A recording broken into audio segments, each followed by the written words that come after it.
business and is not to be considered as a community meeting. There are 2 opportunities for public participation during the meeting, and comments are limited to 3 minutes per individual. The board will listen to comments but may not respond during the meeting. If you wish to address the board, please submit a comment card immediately. Roll call. Ashanti Bland, Board President. Darrell B. Joyce, Vice President. Yvette Ware Duvall, Board Secretary. Amani Johnson, Board Treasurer. Charles Hick. Michael Benison, Board Trustee. James Jackson, Executive Director of Community Schools, sitting in for Dr. Green, our Superintendent. And then taking notes for us this evening is Ms. Carolyn Foster, who is the Executive Assistant to the Superintendent and the Board of Education. I'd also like to take the time to recognize Commissioner Yolanda Smith-Charles. We also have Trustee Minicum Hoyda from Oak Park Board of Education and Councilwoman Karen Miller. Thank you all for attending. Did I have any other elected officials in the audience that I may have missed? Thank you. We'll start with a report of the superintendent.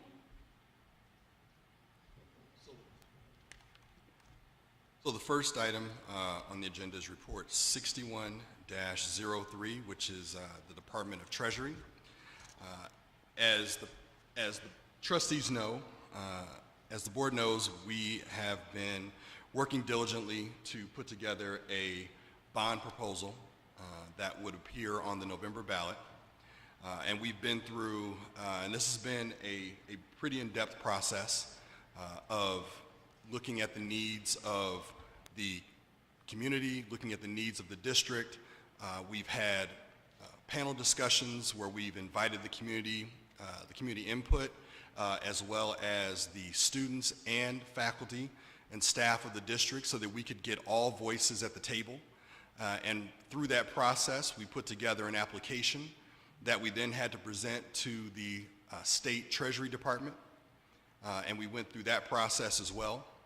And I'm proud to announce that we got the approval back from the Department of Treasury for the state of Michigan that we can move forward.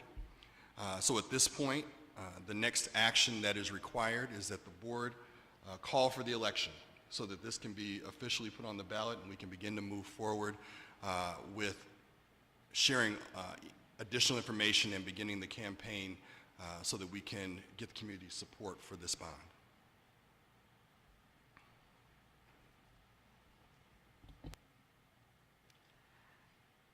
Mr. Jackson has asked that the board approve the capital bond campaign. Trustees?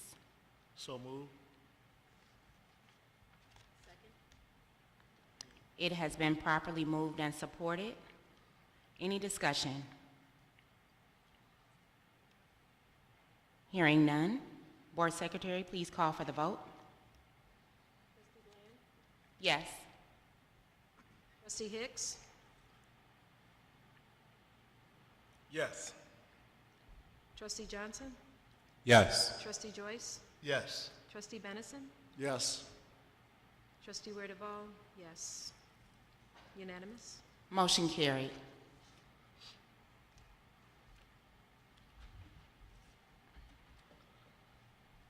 Thank you. And then the second item under the report for the superintendent, we're going to table due to the absence of our superintendent this evening. So with that, that concludes the superintendent's report. I wanted to make sure that because we're in a different space, did anyone else have a comment card that they wanted to turn in? I figured that. Okay. Would you mind? Mr. Jackson will come to the edge of the stage to collect those from you. Thank you for your patience.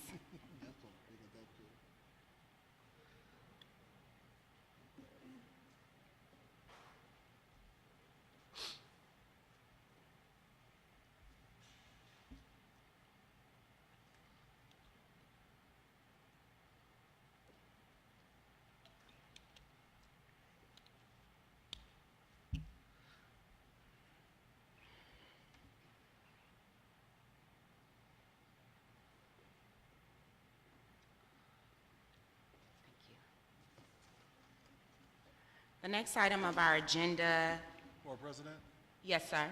at one point, we had discussed moving public participation up. Can you hear? We had discussed at one point moving public participation up in the meeting. We had. Can we, give I the have community no opportunity? issue with that if it is the wish of the board that we move public participation up before our presentations out of consideration for time. Support. Thank you. If you have a comment card, when I call your name, would you please come to the podium? Are there any other comment cards that have not been submitted at this time? Would you please bring them forward?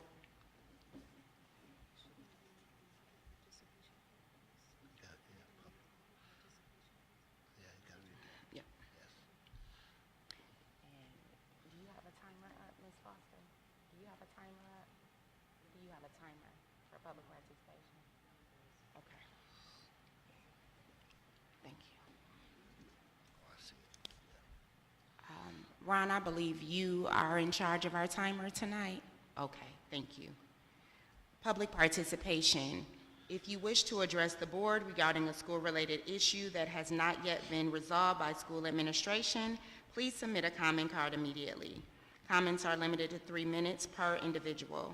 As a matter of fairness, speakers with complaints against individuals are asked not to mention any persons by name. Complaints concerning employees pursuant to Board Policy 9130 should be brought to the attention of school principals or other administrators before coming to the Board of Education. Your cooperation is appreciated. Andrea Wright.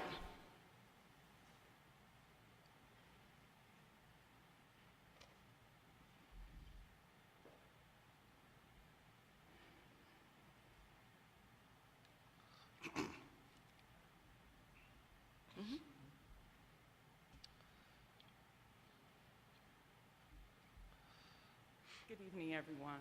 Good evening. Now, do I have to give all that information too? Yes. Andrea Wright, 20981 Harbor Road, Southfield, Michigan. I am a longtime parent, resident of Southfield, and I just have a couple of questions and concerns, I should say. Regarding the school, the closing of the buildings that's offline, with the residents, hold on, can I take this off? Please. Oh, Jesus. Will the residents know ahead of time what's going to happen to the buildings? Because those are in residence that I live in, of course, other residents here. So we'll know exactly, are we going to be involved? And then secondly is regarding the bond. Now, I have a neighbor. I'm not voting because they had a bond the last time, a millage. I ain't doing it because they didn't do it. I said, well, that's in the past, but this is now. And we have a board and a superintendent that is working diligently to move our district forward. So I think there's false information out there, and I urge our board to really get the correct information out there to the districts, to the communities. And just like for my subdivision, we have meetings, we have newsletters. So that can be a part of our newsletters that can go out to the residents to let them know about the bond, the information about the bond, and then also again regarding the schools that are offline. I would really love to know exactly who's gonna be purchasing Leonard that's in my district, and I know the other residents as well. Thank you. Ms. Wright, I believe that some of that will be answered in the meeting to come. So thank you for your comment. Shamika Woodson.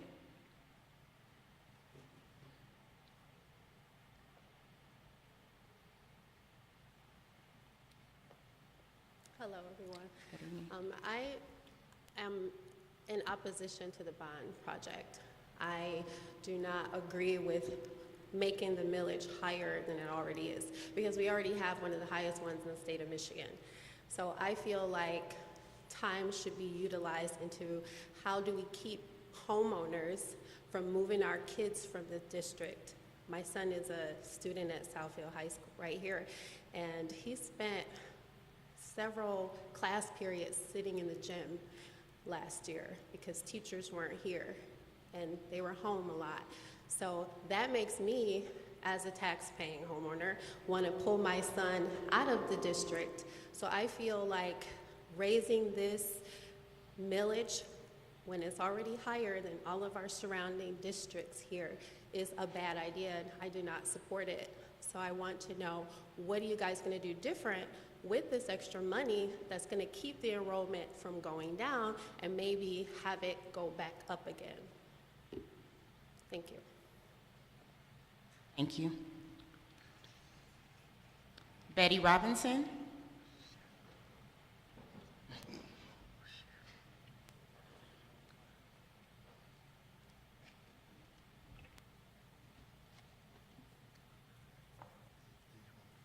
Good evening, everyone. My name is Betty Robinson. I reside at 21889 Glenmore. James, you mentioned that you notified the homeowners about the meetings for the bond. How did you do that? Because I live in a very community between Bernie, between Stevenson, and we have a very, very strong block club. And we were not notified of this. So how was that information disseminated? Can you tell me that? And in the future, how will you disseminate it? Because as taxpayer, like the lady just said, we need to be in attendance when you discuss closing all of these buildings and selling any of our properties. Okay, I appreciate that. And I have quite a number of things here that I'd like to mention, bring to your attention. Last year, I was at the voting, and that was at Bernie, and I happened to walk into the building, and it was super cold. And I mentioned that to Mr. Joyce because he had voted prior to me. And while I was there, I toured the building because all the voting people had electric heaters to keep them warm, and there was no heat in the building absolutely at all. So I happened to run into the people from Barton Mallow who work on our buildings, and they have been one of our contractors for years. And the guy told me that there was no heat because they couldn't fix it because the ceiling was leaking. And he said, the ceiling's been leaking for over a year. So what we're doing now is patchwork in the buildings. And we can't turn the heat on because the ceiling is leaking, and until that is fixed, we cannot have the heat. I talked to some parents there, some employees who were working at the time, and they told me that some of the kids are in the classroom with coats on. And half of the building is cold, and the other half is heated. After the meeting, I was in the outside talking, and I met Mr. Hicks, and I brought that to his attention, and he said he was going to bring it to the board, because that's a problem in the wintertime to have our student sitting in the building trying to learn, and there's no heat, and sitting with their coats on. That's a huge problem. Also, I was at MacArthur. Now, I was on the board 2 years ago. We voted and passed funds to have air conditioners installed at MacArthur. A year later, we find out the air conditioning they purchased were not adequate enough to cool our school. That's another problem.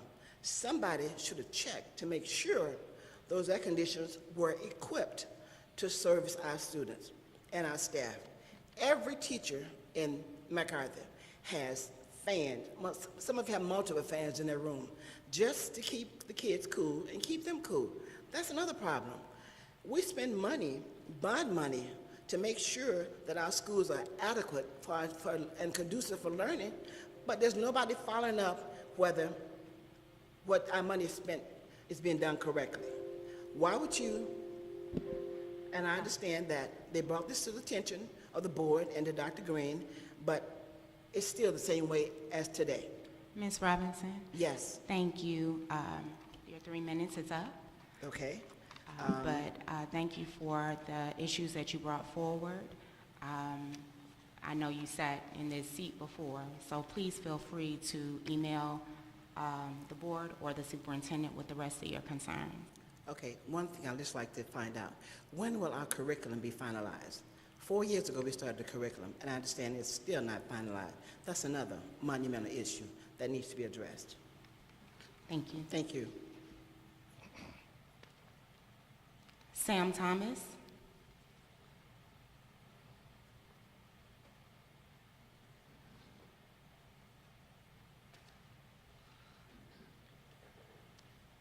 Thank you for the opportunity. I'm interested in item 3B on the agenda. I'm assuming that the intent is to return it to its original purpose as a school. Do we know? So we haven't gotten to the presentations yet. Each person on the agenda will actually come up and present. So you'll find out their intention at that time. We just moved public participation up for everyone to be able to ask questions before the presentation. But yes, sir, they will be presenting. All right, but if that's the purpose, then I want to support it. It was a nuisance as it was falling into disrepair. Young folk would congregate there and have parties, and our neighborhood association got complaints about it. If it's going to be returned to its original purpose, I can't speak for our association, but I can speak as an individual in my household.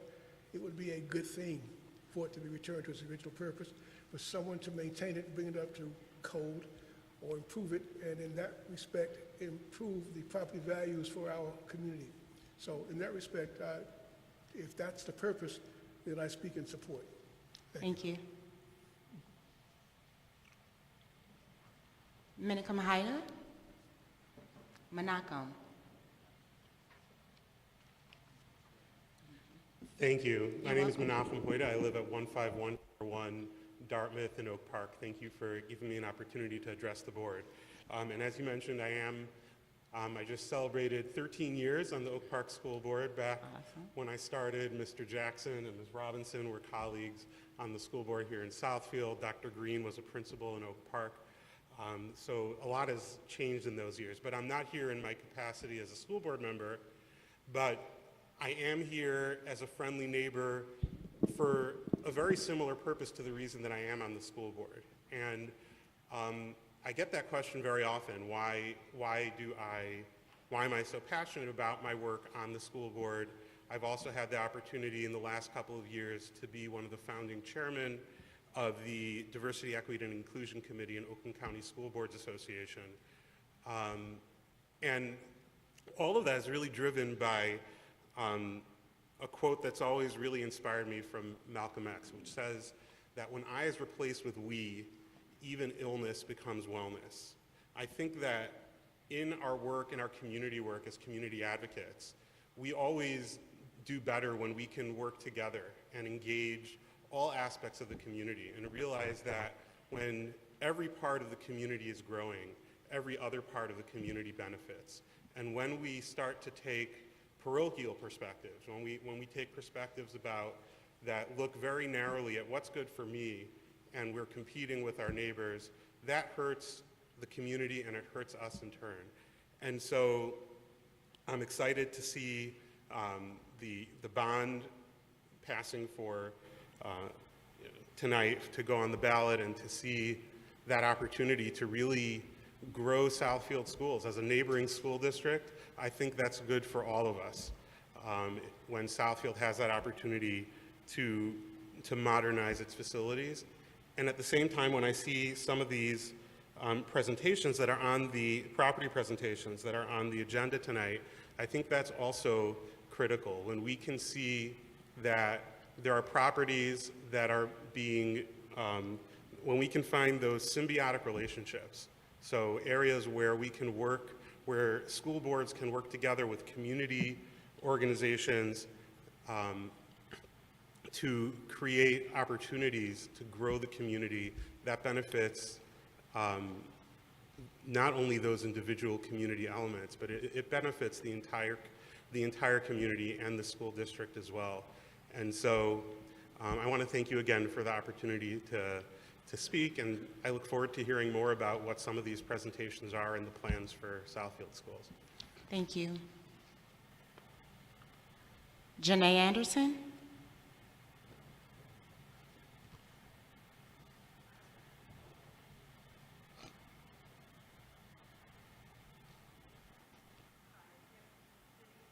My name is Janae. You can move it if you like. My name is Janae Anderson, and I have an incoming kindergartner and an incoming first grader to the Southfield Public Schools this year. So I'm new to the whole Southfield atmosphere, but I actually live right on the bus line for Leonard School. And so I got the information regarding the meeting tonight because my children have been enrolled in Southfield Public Schools, but I've gotten nothing from the community that this meeting was happening tonight to make a determination on the building that's literally right up the street. My kids ride their bikes literally and turn around and come back. And so my question is, how do you advertise, or how do you put it out there to the community? My second question is, in terms of the participation, the comments, we haven't seen the presentations, and maybe those presentations will yield comments. After the presentation, will there be a way for us, if we have questions, to get those questions answered? Because the presenters, we won't have public comment again. My third question is, are these the property presentation purchasers who are presenting tonight, is that closed? What if there are other people that are interested in those properties? Do they have a way, or do they have someone to contact regarding their interest in the property? And does the community have a say in what happens to the property that literally sits in the middle of our block? Thank you. If the board, go ahead, Trustee Hicks. President, with the board's consensus, if we could have another public participation after the presentations are offered, so that if there are additional questions or comment, the community will have an opportunity to voice. I have no problem with that. So normally we would not respond to public participation, and as a courtesy to the presenters who had allotted times, I will not belabor this too much, but 3 things that I would like to say. The people that are presenting this evening have presented multiple and asked multiple times about our vacant properties. So they've inquired and emailed and called. Some of our buildings have been offline since 2011. So this has been an ongoing thing. We as a board have had conversations to say, I think it's only fair that the public be present to see what these community members who are interested in our offline properties will do with the property. That being said, anyone interested in purchasing our property can contact JWE. It's never been a secret. The people who are sitting here right now have just reached out. We've actually had multiple people reach out. And so because they had reached out previously, we gave them this opportunity and asked that they bring a presentation, that they give their intent for the building, along with some other specifics. So anyone who is interested in our offline properties can go through the Office of the Superintendent. James Jackson is our Director of Community Engagement, and all of those contact numbers and emails are located on our website. Furthermore, the Office of the Superintendent also conducted focus groups where they contacted members of the staff, the community, elected officials. Mr. Jackson can probably speak to this a little bit more. Students, yes, we had a focus group that was full of the students. And so some people participated and some people did not. It was really based upon just logging on to the Zoom meeting and participating in that event. We aren't done having this conversation, if that is fair for me to say. I'm speaking on behalf of the board. It's not a closed-ended conversation regarding our offline buildings. I think that I speak for everyone up here. We are very passionate about what happens to the buildings in this community and what it means for the students and the families and the taxpayers in this community. So I don't want anyone to think that this is a closed door once you see these presentations. That means that the people that you saw are the only ones who have the option to purchase a property or vacant land. With that being said, Trustee Hicks. Through the chair, there were a couple of comments that were lifted, and to Board President's point, we're not going to go and have that discussion now, but we will respond to each comment that was lifted. But just for communication, there are many of the items that were lifted that are in flight as far as being repaired for various buildings. The community will be involved in the process to remediate the buildings. As a former student in this auditorium, it looks unfortunately quite the same as it did when I was a student over 30 years ago. And that's a problem. We have many of our buildings that require substantial improvement. Our kids deserve it. Now, one of the things that we want to be able to do is to communicate recent millages, the sinking fund and other things, how that money's been allocated, and we want to put that information on our website so that you can be better informed on how monies are being allocated, how monies, what the costs are to do a variety of repair. One of the things that we want to make sure is that our kids are safe, warm, and dry. We don't want it to be cold when it's supposed to be warm, and vice versa. And right now, that's a challenge in some of these buildings that were built in the 50s and 60s. We cross our fingers every year when it gets cold, when a boiler doesn't go out, which brings building down to its knees. So we want to start being proactive and right-size the district for the number of students that we have within the district to make sure that they have the tools they need to be successful. And what that requires, it requires additional funds. Monies that are allocated now take care of paying for teachers, lights, gas, heat, water, books. When you start talking about more, monies have been reduced from a state and federal level to our buildings. So what we're asking is for support to give the buildings that our students deserve and need to further their education going forward. So again, comments lifted will be responded to, and we want to walk with you and not on side or behind. And we ask that you be patient with us as we give you information for you to make the determinations and decisions you need to support your individual households and our community. I just want to bring a point of clarity. We could not give you the information regarding the bond until the board actually approved it tonight. So that's partially why it did not become a campaign until Treasury sent us back the yes, and until the board approved it about 10 minutes ago. So there's a lot of information to come. I don't know if most of you know, but 5 of us sitting on this stage matriculated through Southfield Public Schools. So the heat, the air, the windows, I've experienced them at Shanos, Thompson, and Southfield Lathrop. So are my children. And my son graduated from Southfield Public Schools in 19, and my daughter is here now. So hopefully that expresses to you that this is definitely personal to all of us. There is a lot of information to come.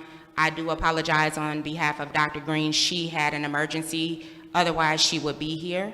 But we are working on a presentation for the community, as well as flyers that will give you talking points, major points, that describe the difference between a millage, a sinking fund, and a bond, because there is a difference between the three. It will also spell out what this looks like in dollars and cents, and it will give you a timeline for what we want to do. So I hope that some of that information that we all just brought you eases your mind a little bit about the communication piece that goes along with this. There's just a cadence that has to happen in order for us to provide full communication.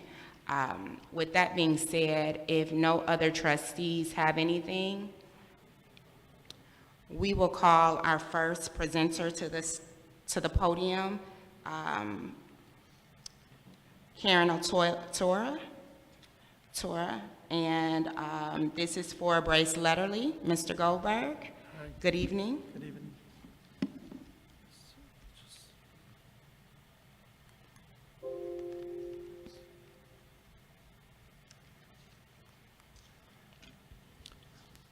Good evening, President Bland, Moshe Goldberg on behalf of Karen Latora, Vice President Joyce, trustees, and thank you for the opportunity to present here this evening, and thank you, Mr. Jackson, for all your assistance. Education, knowledge transfer is the cornerstone of advancement, more so the keystone of community. As I was given to understand from the beginning by then President Hicks, we are not here to discuss real estate nor to discuss profit. We're here to come together this evening to further education and community. We've been talking for a while. We've been together for a while. As our community was building Letterly in 1957, my grandfather was building a yeshiva, and I just came across the deed recently. It's on Lincoln Road. It's another yeshiva in town.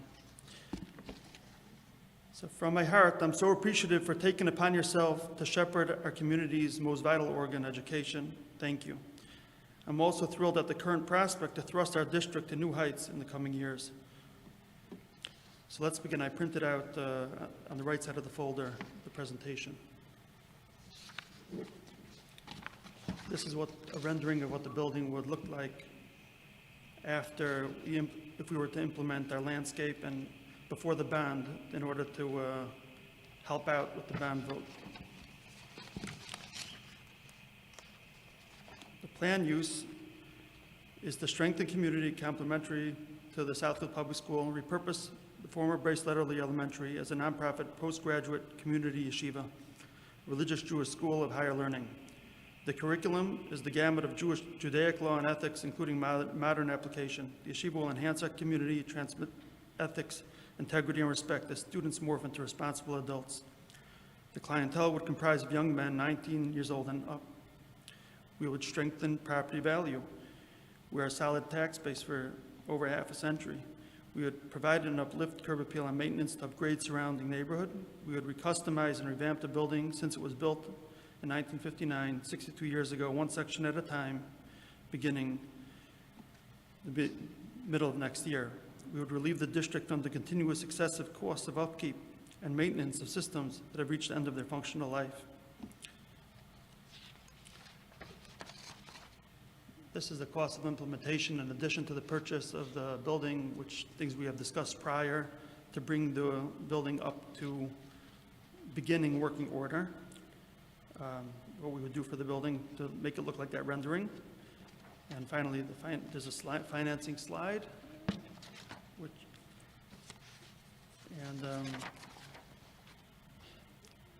I look forward to empowering our community in unison. It's my fervent prayer that each and every member of the board, together with Dr. Green, have the health, fortitude, and energy to usher in the next era to uplift our community and children.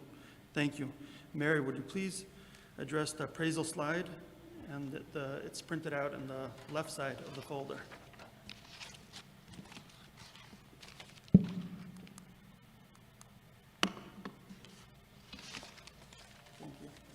just show, this is a picture of the rendering.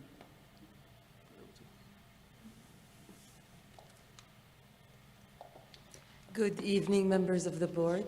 Thank you for having me. My name is Mary Kuharchi. I represent Mr. Goldberg here in this hopefully successful win-win transaction that we can have. And what I wanted to address is the value of the building. We were provided with an appraisal that was performed back in 2021, which is last year in April. And I'm not here to challenge the appraisal. I'm actually here to kind of support it and show what, how I guess it can be different, more or less. The appraisal gave us 5 separate buildings that were sold within the last couple of years. And what they were doing is comparing our subject property to these buildings, okay? What they took into consideration at the time was the price per square foot for those buildings. But what was not done, and actually the appraisal supports what I'm saying, is they did not consider so many other factors. I'm going to mention just a couple. One of them, the condition of the buildings. The second one, the intent of use of the building, what is going to be done. If you guys can refer to the appraisal, I don't have the PowerPoint for it, but we have the slides here. I wanted to go through the buildings that were compared and, you know, gave us the value.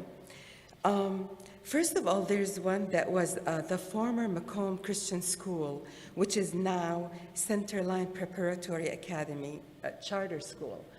Basically, this was a turnkey school. It was sold for $1.8 million. Basically, it was sold in February of 2020, and it was in operation by August. They started taking registration from students. And they did their own remodeling and, you know, I guess modernization, but it does not compare to our subject property. So I believe this was not a good comparison. The second one that they gave us was, it was actually in Detroit. It was the former Detroit Academy of Arts. So this building was sold for $2.4 million. However, what was not mentioned is that building actually was a historical building. That's number one. It was completely renovated with new systems, new mechanicals, the HVAC, electrical, plumbing systems, and the other thing that was very important in this case, when it was sold, the intent was as an investment property for condominium units, which in that area is actually selling for over like $100,000 per one unit and up to like 300, on the upper 300,000 for like a 3-bedroom unit. So this one is not a fair comparison to our subject property. And since also, you know, all the renovation has already been done to it. The other one also was the former international school, and currently it's called Huda School.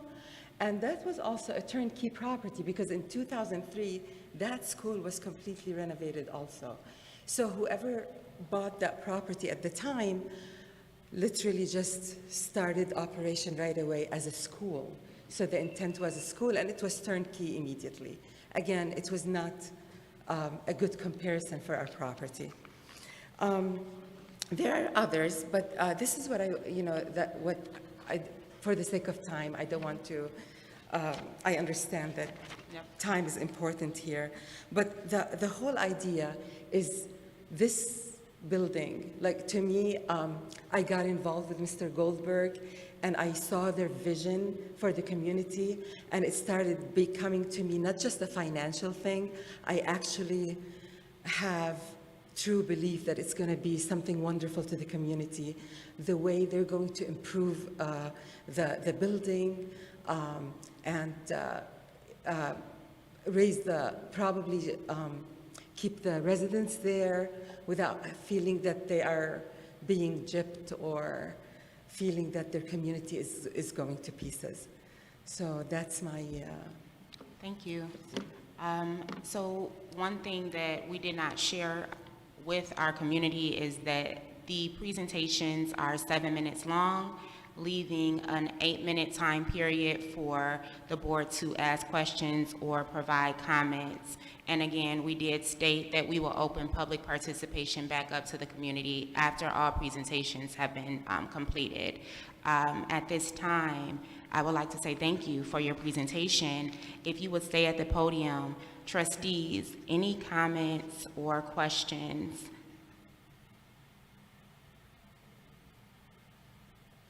Hearing none, I would like to say that we did have the opportunity today to walk all the buildings that are offline, so we were able to see exactly what you were able to see. We really appreciate you taking the time out. for this. I do have one question. Yes.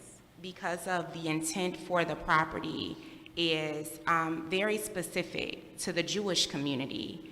I would like to know how it would afford the rest of the community in the Brace area, any type of amenity. I do understand that there is a separate schooling that the Jewish community has, but in this instance, is there anything that would be offered to the residents of that area? I will let Mr. Goldberg answer that question. Sure. We had spoken with Mr. Jackson, and we suggested that we create a playground for the neighborhood, a nice playground that could be used by everybody. Repeat that if anyone did not hear. The response was that a playground would be available to the community that they would build. Thank you very much. Trustees, anything else? Thank you. Trustee Werdeval does have one question. And thank you. In light of Board President's question, can you explain if there will be any benefits that would even be offered to Southfield Public Schools through any of your programs? Well, the mere fact that we've been here for so long and we live here together for so long, and we strengthen the housing market and bring in tax revenue and create a vibrant, dynamic community similar to what Menachem said before from Malcolm X. I think it just will, as the district gets downsized and lurches to the new century with new technology, it will just become a vibrant place. The fact that currently parents are spending a lot of money from middle-income families to send their children out of state, it will bring a lot of dollars back to the community. May I add, may I add to this also? The way we also see it, the way it would benefit the community or the school district is actually by the funds that would come in, that would also help upgrade or fix any issues with the other schools that are the students in right now. And I also saw that you were looking to begin in mid-2023. Do you have an idea of the duration of construction, and also how would construction impact that intersection at 9 Mile and Evergreen, considering that Brace is located at a very major intersection? Have you considered that? Yeah, so the type of construction we're talking about, we really want to use the current structure. We're not talking about major construction. We're talking about remodeling. Initially, we'll start off with a section. It's a big building. We only need a portion initially, and then as time evolves, lapses, we'll go on to the next other sections. Yeah. Thank you so much. You're welcome.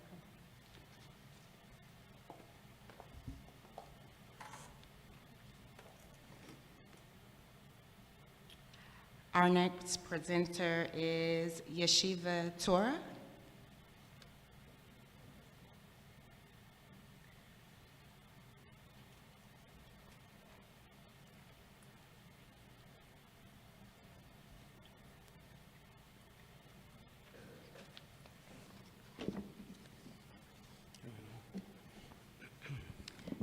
Before you begin, did you have an electronic version of your presentation for the community? I did not see one in the email, but do you have one? I do not have one with me. Okay. I think. No, I don't believe it's. Okay. Please proceed. Good evening to the members of the board. Thank you for inviting us to present our offer and intent for the district property of interest. In this case, the former Fred D. Leonard Elementary School in Southfield. My name is Aryeh Gibber. I am a parent of 3 students and 2 alumni at Yeshivas Archei Torah in Southfield, and also serve as its voluntary board president. In my spare time, I own and operate an independent local pharmacy located as well in Southfield. I know our time is limited, and I want to be mindful of that. So allow me to jump right into our presentation. Yeshivas Archei Torah is a private religious school located on a property at 12 Mile and Lassa Road in Southfield. The school was founded close to 4 decades ago and currently has an enrollment of over 500 students, many of whom live in Southfield. Our student body comes from families in the area that are seeking a private religious school education in an environment that caters to their unique needs and considerations. The school's enrollment has increased steadily throughout the years, including annually by approximately 5% over the last decade. Yeshivas Darchei Torah has built a well-earned reputation for excellence and has become an integral part of its community. Of course, success brings challenges of its own. The single greatest challenge facing our school at this time is a lack of adequate physical space. The shortage of space has begun to impact the school's ability to fully serve the needs of its students, and as our population continues to grow, requires additional space for parallel classrooms, larger shared spaces and common areas. Our staff continues to grow, requiring additional space for educational and administrative functions as well. Most significant is the need for additional space to accommodate our extended school services programs. These include extensive resource offerings for an ever-growing number of children, one-on-one mentoring of struggling students, robust accommodations and programming for students with special needs and differing abilities. And in addition to these in-house departments, Yeshivas Darchei Torah regularly welcomes and hosts specialists from the Southfield school system who assist our students and faculty in areas including, but not limited to, speech therapy, physical therapy, occupational therapy, hearing consultations, and psychological evaluations. The need for physical space to accommodate these services and many more has for us become critical. This brings us to the former Fred D. Leonard Elementary School, located at 20900 Independence Drive. As you likely know, the Leonard Building once housed a thriving school. Today, it unfortunately lies dormant and empty. Based on anecdotal reports from concerned citizens and law enforcement, the large vacant building has become a magnet for vandalism and other criminal activity, and has emerged as a blight for the community and a liability for the city of Southfield and its school board. So if you're following along, you probably see where this is going, hopefully toward a win-win for Yeshivas Darchei Torah and the city of Southfield. Yeshivas Darchei Torah would like to acquire the property at 20900 Independence Drive and construct a new state-of-the-art school building, a building that will be a credit to the city of Southfield and our community, and a building that will allow us to provide each individual child with the outstanding, well-rounded education that has become our trademark. Now, how do we propose getting from here to there? So, by this point in time, it has been determined by industry experts that the Leonard School building must be torn down. As such, we value the property as if it were vacant land before subtracting the cost of the necessary teardown. So let's look at each of those figures, which you should have in the handouts, and how we arrived at them. Working with the highly regarded Friedman real estate team, we identified the sales of 19 comparable properties and arrived at an average sale price of $62,243.41 per acre. We then applied that average to our proposal, approximately 10 acres at the $62,243.41 per acre, minus the cost of demolition. We then received an on-site cost analysis for the tear down from the reputable Blue Star Demolition Company, as well as for the removal of asbestos from the premises. Using the assessment of those costs received from the school board, we arrived at a total demolition cost of $410,340. This number would then be subtracted from the acreage price in determining a final sale number. There are notes on all of these figures included in your handouts. Yeshivas Darchei Torah is well positioned financially at this time for an investment of this nature, as is highlighted in materials furnished by Chase Bank and included in our proposal. We believe we can act quickly and decisively in executing a purchase of the property, overseeing the necessary demolition, and moving quickly toward construction of a beautiful new educational facility.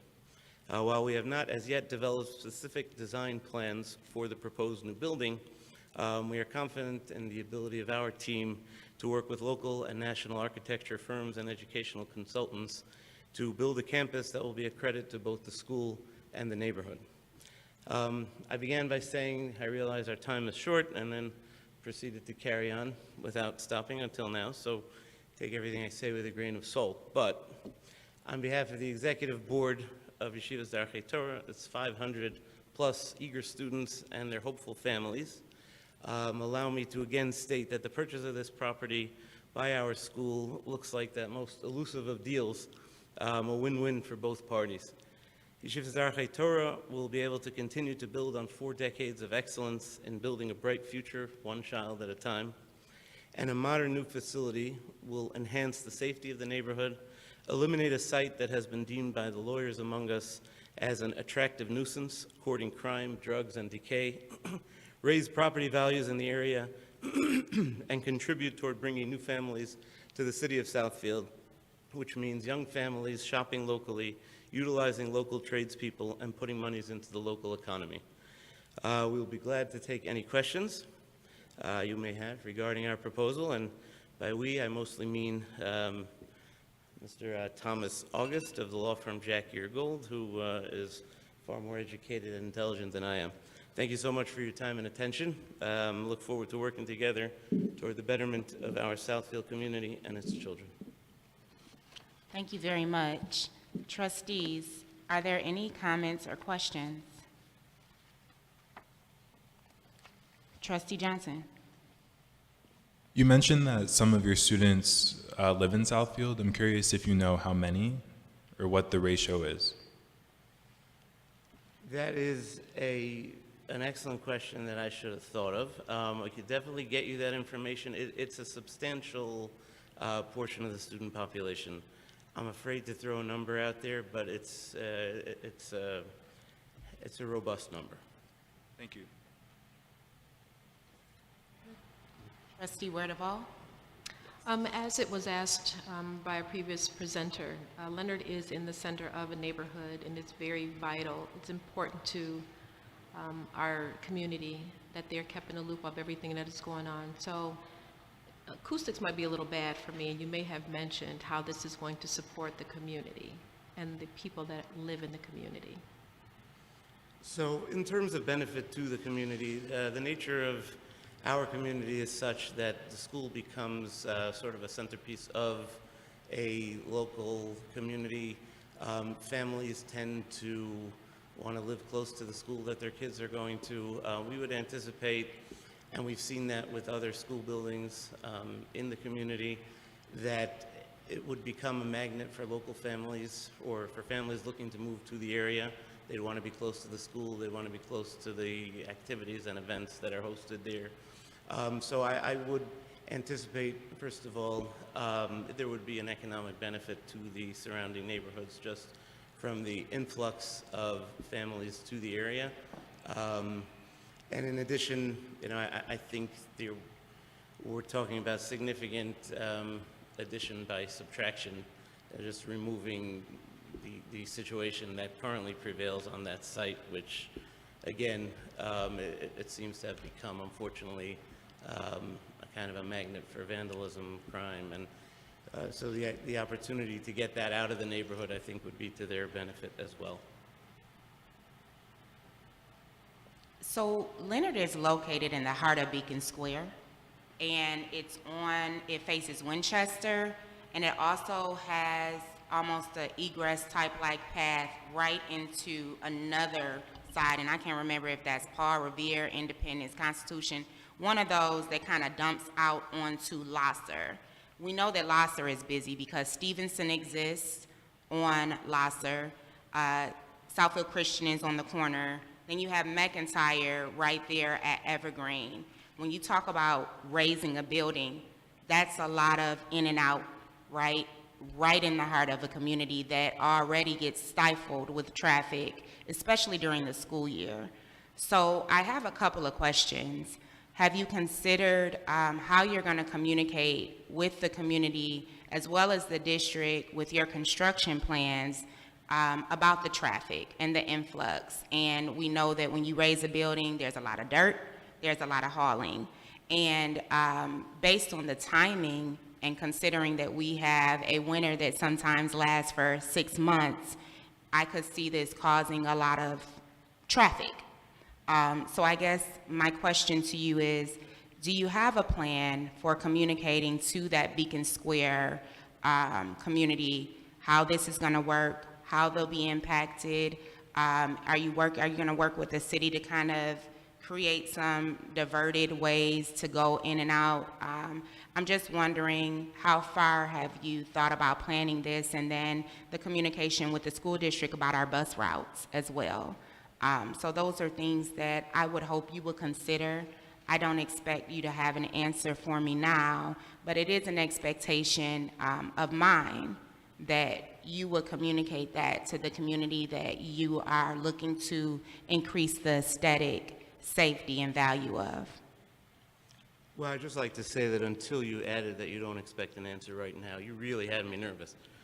But the truth is that we have thought of all of these items, although I cannot tell you we've come to conclusive arrangements for all of them. But we do have a track record of many years at our current location of excellent relationships with the Southfield School District, the city government, local planning, and government officials. So I'm fairly confident that we will continue to factor all of that in. As far as traffic, I mean, once a school is up and running, we're comforted somewhat by knowing that there was a school operating out of that same location. So we would definitely look to learn how they, use traffic patterns in terms of drop-off and dismissal, et cetera. During the construction and the hallways and et cetera, definitely something.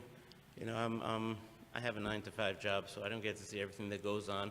I did see papers with arrows and buildings, and so I'm sure it is under discussion, and certainly appreciate the reminder to make sure it stays front and center.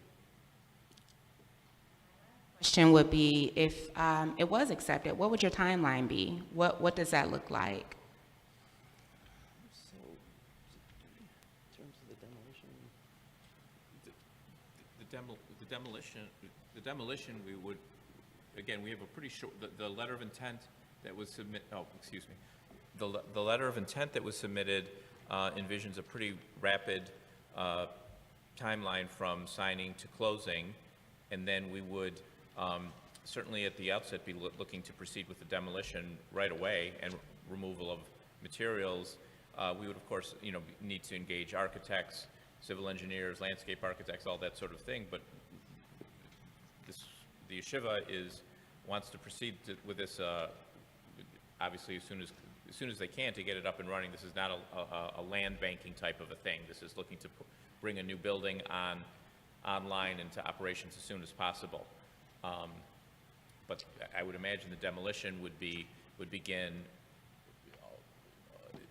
as soon as possible after closing. Right. Once permits have been obtained, insurance put in place, especially certain permits for disposing of environmentally sensitive materials in a lawful and responsible manner, but that would begin as soon as practically possible.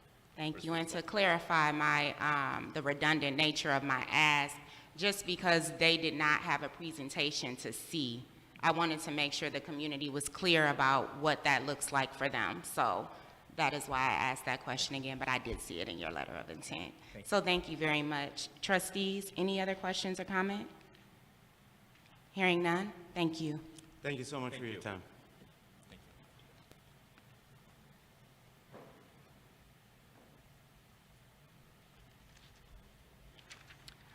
Yeshiva Beth Yehuda.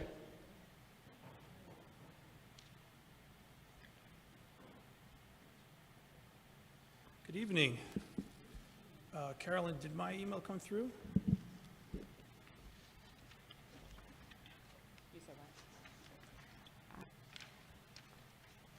Do you have their presentation? No. Do we have an electronic copy? I know we were missing, I think, about 3 or 4 that did not send it in. That's actually good. I will take that, and Ron, I'll forward it to you, or you want me to send it to Ms. Foster? What works best? Should I send it to Ron directly? He's going to forward his presentation. You want me to give it? You want me to forward it to you? Okay. Sure, you can forward it to me or Ms. Foster. Either one will work. Let's take a look.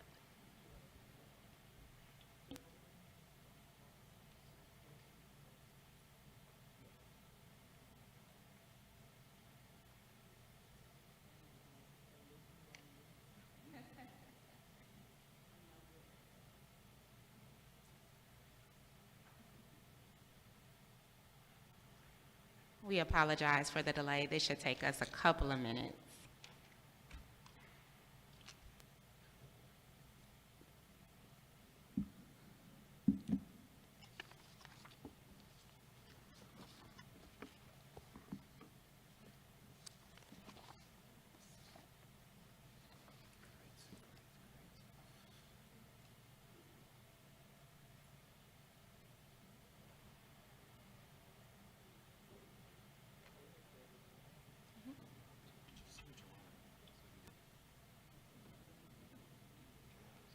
And just so, to be clear, this is for a parcel of land. It is not for a specific building. I just wanted to clarify that before we got started.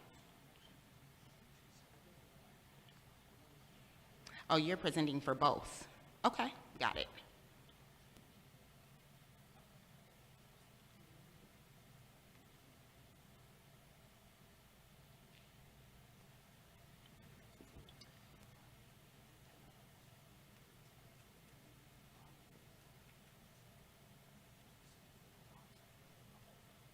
Ron has the presentation, and he is pulling it up now. Great. Thank you so much. Yep.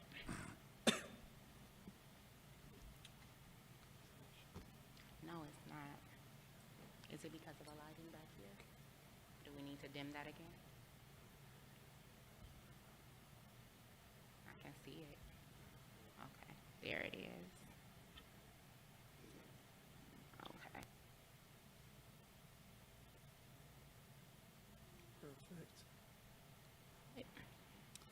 Okay. Good evening, everybody. My name is Rabbi Shragi Myers. I serve as the executive director of the Yeshiva Beth Yehuda. We're a Yeshiva day school with locations both in Oak Park and in Southfield.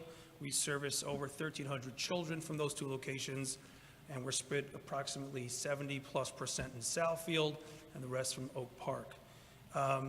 We've had a very long, wonderful relationship with Southfield Public Schools, as many of you know, and we're very grateful and thankful to our partners, both on the school board, the city board, Mr. Jackson, and Superintendent Green, as well as Chief Barron, Chief Menifee, Captain Medici, and all those from who serve on behalf of the city of Southfield. We're really tremendously grateful, wonderful relationship. We are in a very unique position. As a school based in Southfield, we purchased approximately 10 years ago the Shanels building, if I could have the next slide, the Shanels building, which is on Lincoln and 10.5 Mile. And that building has served us really well. We purchased it from the city of Southfield. I have the, perfect, thanks.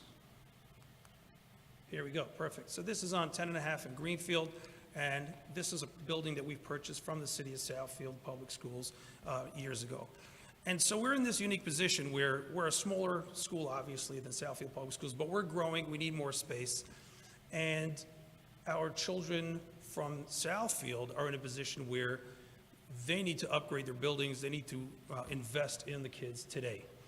And so, as unique neighbors in a position where we need to expand, we've approached our supporters and our donors, and we said, hey, we have these two issues, right? Our partners, the children of the city of Southfield, they're sending their kids to Southfield Public Schools. Our parents who send their kids to Beth Yehuda are very, very aware of everything that's going on in our Southfield Public Schools. They're paying the taxes, they're paying the millage, they're paying the bond potentially. They're very aware of the dollars and very passionate that we need to live in a community with excellent schooling. It's good for everybody. Rising tides raise all ships. We need to have good education for every child. That is something that the Jewish community in general, but obviously we are extremely passionate about, is excellent education for every child. As such, we have these two questions. How do we improve our Southfield Public Schools and give our kids what they need? And how do we provide for additional space for the children going to the Jewish day school? And so we would like to propose the following. Here you have Shangles Elementary School next to Thompson, which is currently being used.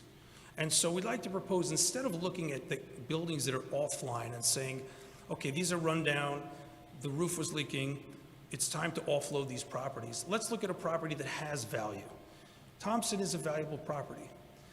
We as neighbors are in a unique position to make an offer and say, hey, we need property to expand for our children. And so after speaking to the city assessor and looking at comps and figuring, let's say, $3 a square foot for development, it seems that an offer for Thompson International Academy would be appropriate at $2.7 million minus the cost that a developer would have to face for the demolition of the actual building. But we don't want to be a developer. We're a school. And so our goal here is to say we're in a position to offer uniquely right now at this critical junction $5 million for the purchase of this property and solve two problems at the same time. We'll find the room for expansion for the children of Beth Yehuda, and we'll find the money to upgrade the properties that we own in the city of Southfield public school system right now. And that investment will allow us to upgrade our current facilities for our children. Both properties will have the room we need, we'll have the upgrades we need. And so that's the proposal that we're bringing to this board, is the purchase of this property for that price. Separately, we've submitted a separate LOI where we said, okay, there is an additional room to expand behind the Shangles building, as you see on the screen here. That little green triangle on the bottom, that's my street, that's where I live. And so I'm in a unique place to see all the traffic and everything that's going on. I think there's approximately 400 children currently at Thompson. I don't know if that's a number that you have handy. But the question is, can we take those children and use the money that we're either using to purchase the whole property or this piece of land and upgrade the facilities that they're in? And if you look at the map of Southfield Public Schools in general, the void, the place where we need to have more schools is more southerly, to the south. And so these three circles represent the three areas that we're discussing. There's Thompson, Morris Adler, and the Southfield Education Center. And the question is, do we take this money and upgrade those facilities for the Southfield Public School children and take advantage of this unique conflation of events? And so I thank you all for your time, for having me here today. Those are the proposals that we bring in front of you. Either way, I want to thank you for your dedication on behalf of children. We feel that all children are the responsibility of all adults, and every child's education is important to all of us. So thank you so much for your time. I'll take questions. Thank you so much for your presentation. It's important that I state, as you've stated, Thompson has children in it. Those children are bused. We use that school. I'm a former student of Thompson, and that building is not for sale at this time, as we've stated before. With that being said, trustees, do you have any questions or comments?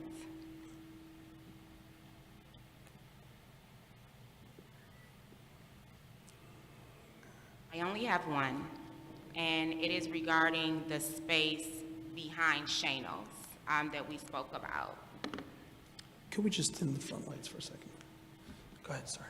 Currently, I believe our Falcons practice in this field. The Southfield Falcons, yes. The Southfield Falcons, correct. You are speaking about building an addition in that space, is that correct?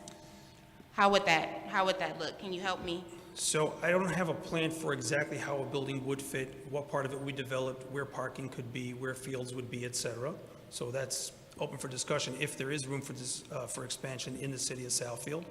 There is a field in front of Thompson, which I think has some drainage issues that we could address, but that could be developed. We play soccer there, they play soccer there, et cetera.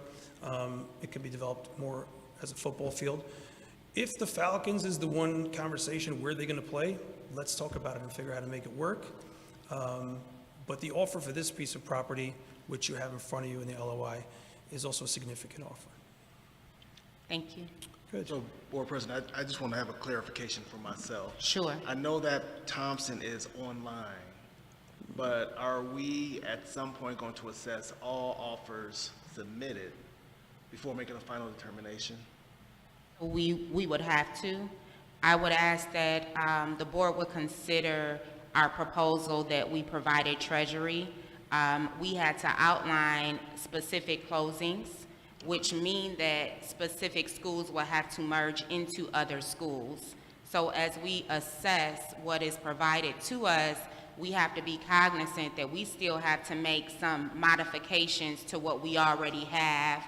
And so that is why I made the statement about Thompson in this current juncture. I think as we continue to have more conversations, it could possibly change. At this moment, it's not on the table. Thanks for clarifying. Yes, Are there any sir. questions about this proposal? Further questions about this one?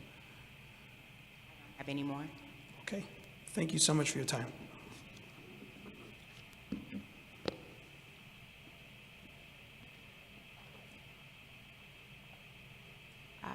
Next up is Robertson Homes. This is a proposal for land.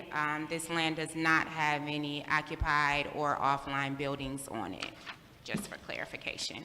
Good evening. Good evening. Thank you, Darian Newbecker, on behalf of Robertson Brothers Homes, 6905 Telegraph Road, Bloomfield Hills, Michigan, 48301. I've actually got a paper presentation. Do you mind if I hand it out?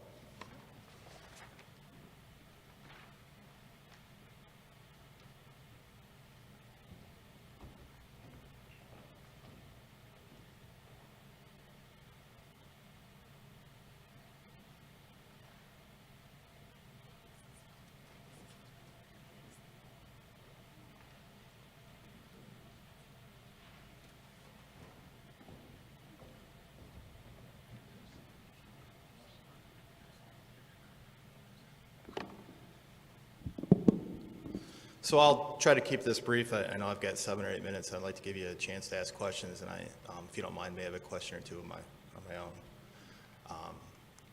Just in general, give you a little bit of background on who we are as an organization. Robertson Homes is a 75-year-old private developer. We're on our 3rd generation of ownership. We only build and develop in Southeast Michigan. We tend to focus in on infill developments. We've recently completed a number of school purchases and redevelopments, which you'll see in the package. Speak up just a little or adjust the mic. Yeah. You're tall. Is that better? That is. Perfect. Thank All you. right. So just background on Robertson, 75-year, 3rd generation private home builder. We tend to specialize in infill developments. We've recently purchased 7 or 8 school communities, successfully redeveloped them. They're in your package, and we'll get to it in a second. In terms of just a summary of the project itself, the land that we're proposing to purchase is 48 acres, located between 10 and 11 mile east side of Inkster. Existing zoning is RE residential. The proposal we have is for 171 detached, single-level ranch condominiums. Again, these would be condominiums, so the landscaping would be maintained by a homeowners association, single-level units. The target for this product is a active adult, wants to move out of a multi-story home, get away from stairs, move into a place where the outside landscaping is maintained. If they want a vacation, if they want to winter away, the association maintaining the landscaping allows them the freedom to do so. You see a significant amount of demand in active adult for this type of product, and frankly, we're not building enough of it in this region.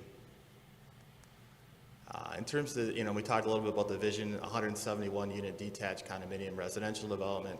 We would propose to develop under either a cluster or a planned unit development option through the City of Southfield zoning ordinances.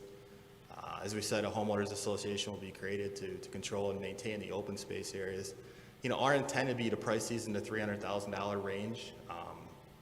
To do so with construction costs today and lumber today, we will be pursuing a brownfield or a transformational TIF.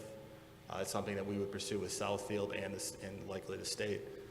Robertson has a long history of working with local communities on brownfields, so it's not something that's unfamiliar to us as a process.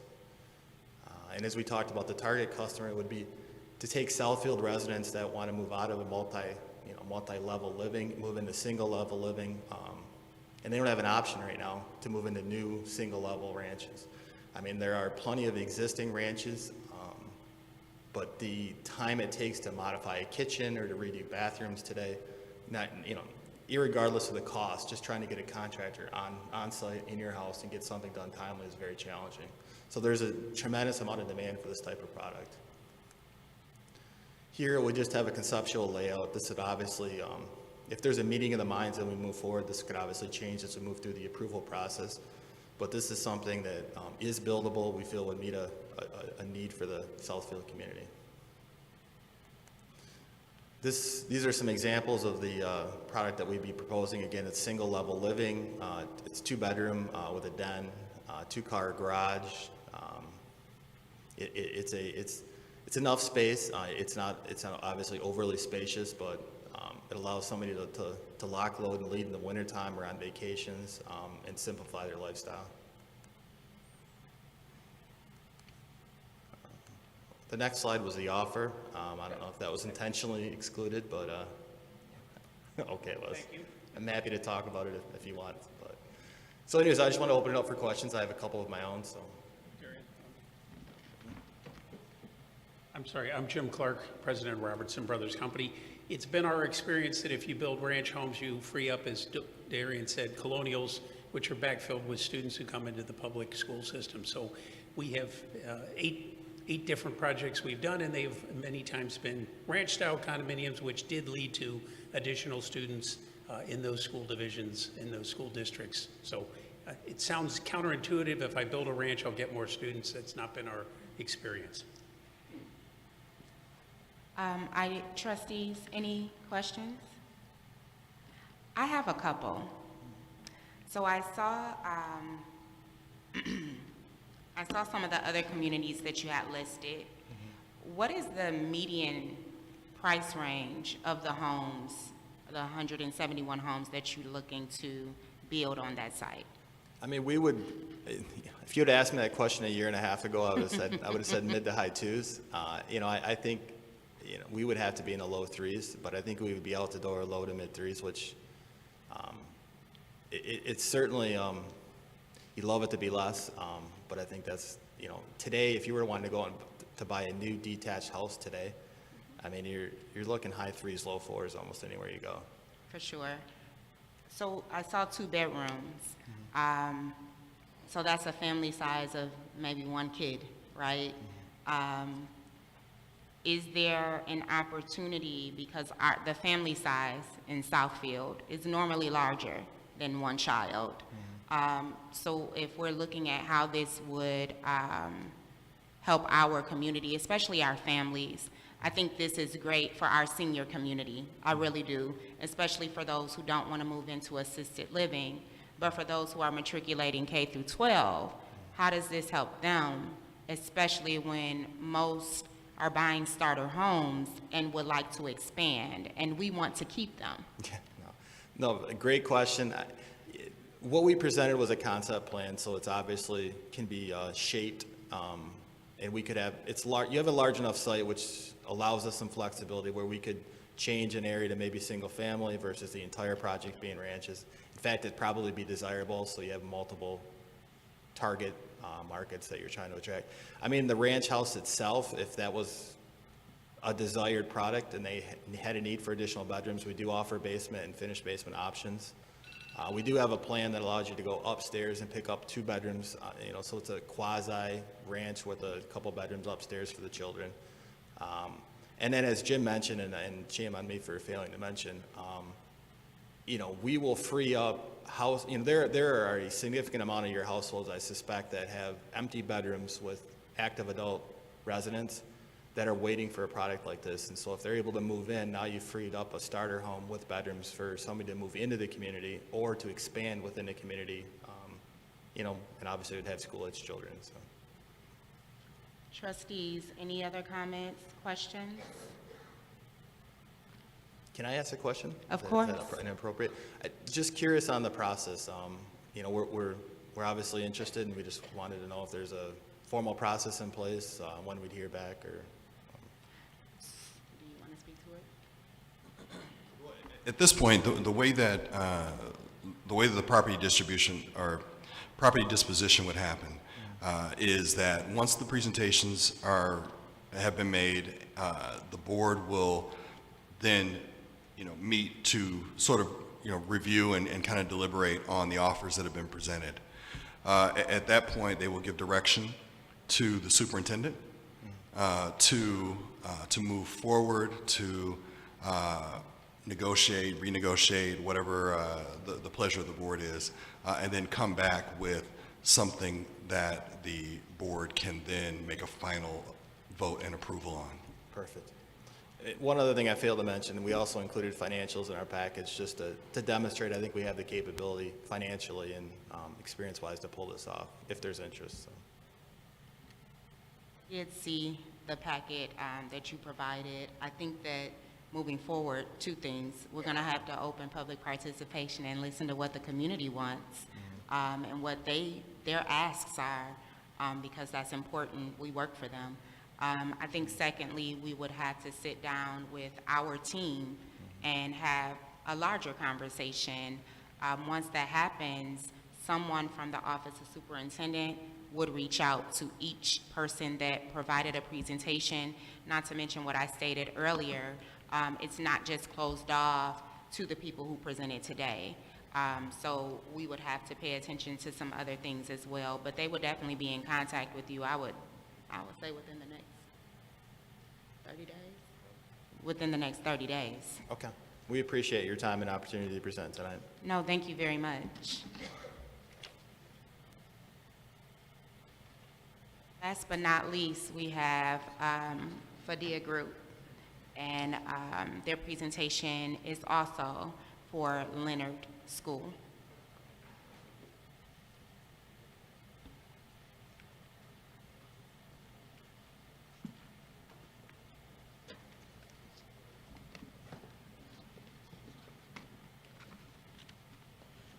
Good evening to the board. Good evening. My name is Danis Mitchell. I am with Fadia Group, our for-profit developer arm. I've also brought our nonprofit partner, New Hope. And as we move through the presentation, I'll talk more about why our group has come together to assess the Leonard property. So just a little bit about our team.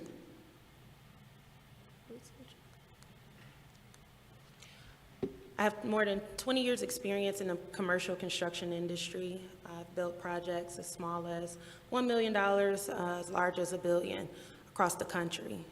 Really looking forward to bringing some supplier diversity expertise to this site to engage our minority and women-owned business community, as well as workforce development experience. So I've created a workforce development program that has employed hundreds of women and minorities ages 18 to 24 throughout Southeast Michigan. And lastly, I'm a fellow of the We Build program, which is a organization led by SENER. SENER is a community development financial institution, and they would be the financial arm to actually fund this deal. Hi, good evening. My name is Dana Christian, and I'm with New Hope, the nonprofit partner on this project. One of the reasons that I wanted to join this joint venture with Fadia is to be sure that as a resident of Southfield, I live here. My children actually went to Leonard, which I'm glad to see we're looking to do something with it. But make sure that we bring some housing to the area of Leonard. And we do that through a community engagement process that allows the community to have input in what is actually built on that site. So we bring that experience as well as down payment assistance and other affordable housing development resources to this venture. And as I mentioned, SENER would be the funding partner.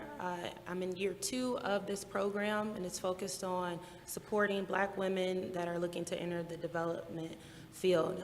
I'll talk more about SENER now. SENER has been around for many, many years. They've had more than $4 billion in investments nationally, and their local Detroit office was stood up to do just what I described, support Black development throughout Southeast Michigan. They have provided a letter of intent to fund this deal and work on the project overall. They have in-house resources that span from acquisition to new market tax credits, as well as assisting with the development process overall. So this is, again, year 2, and I've learned a lot over the last 2 years, and now it's time to activate a real project. I chose the city of Southfield primarily because I work in the city of Southfield, and I have family that have roots that are ingrained in the city of Southfield, and I believe that it would be a clear opportunity given that I've done some work with the Southfield Public Schools previously. The why. The short reason of the why is I was initially looking for housing in Southfield and was being priced out of the market. So I thought about serving people that were in that middle range of housing stock, knowing that we have a shortage of housing stock across the state. There's something that's needed here, and we want to make sure that we provide access to working families that are looking to grow, and they're being priced out in the suburbs.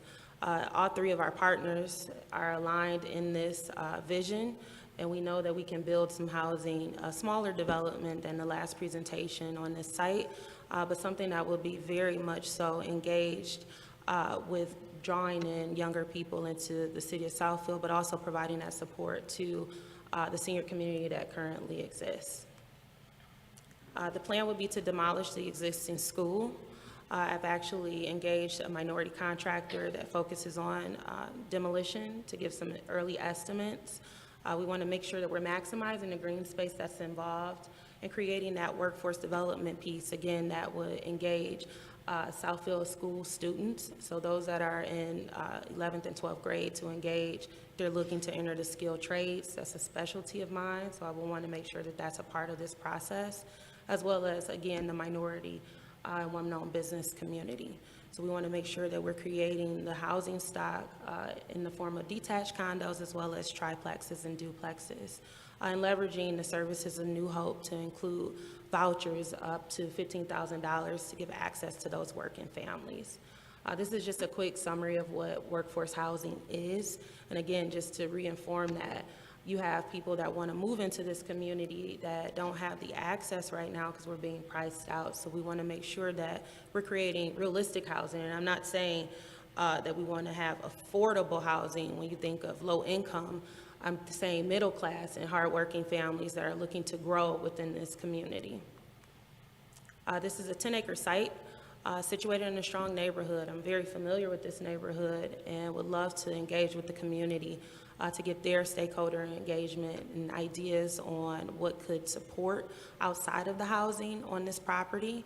So we would want to create a housing stock that has a mixture of ranch-style condos, duplexes, as we have here, so 2 bedrooms. I heard the question around the expansion and how that could work. We also have a second potential design, and again, this will be a fluid process, so we will work with the board to really understand in the community to get their input on what they want to see on this site. But we do have 2 different housing options that would be available. So you have families that want to move into the community, as well as the families that in the senior community that currently lives here, but they're looking to downsize as well. So we want to create a multi-generational approach that really encompasses all of the community residents.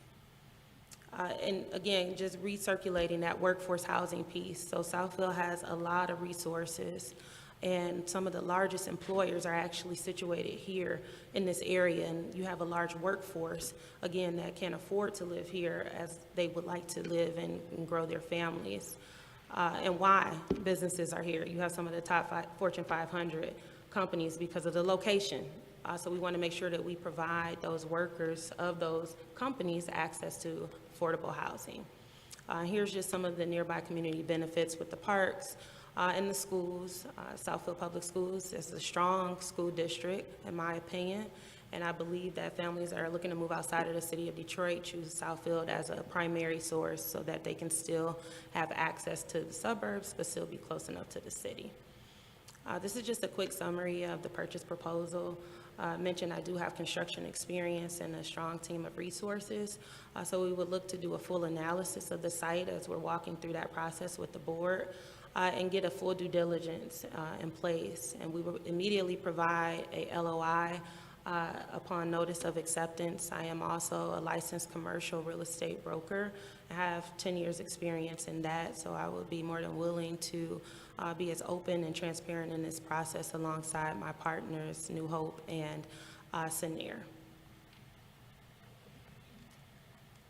Any questions? Thank you. Trustees, any questions or comments? Trustee Johnson.